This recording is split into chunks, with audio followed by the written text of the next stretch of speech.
n'umukiza ambwira ko mbuze imbaraga ngo njye musenga iteka, ntacyo nzamuburana.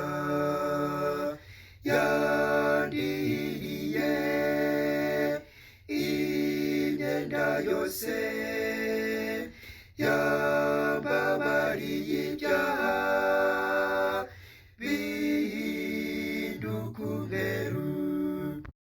Niwe ufite imbaraga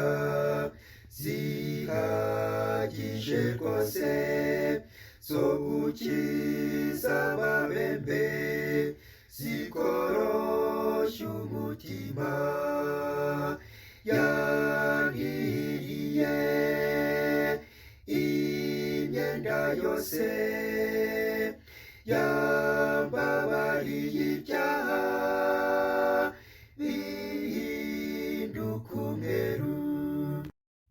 Ubwo ntakiza nkora nibesherejweho n'ubuntu bwawe gusa, ni wowe nkesha byose.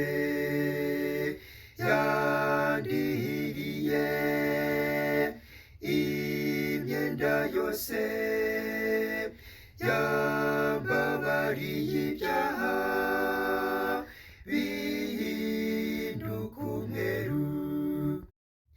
Imbere y'aya ntebe nzahahagarara, nzaba njyanye iminyago nyishyikirize Yesu. Yandihiriye imyenda yose,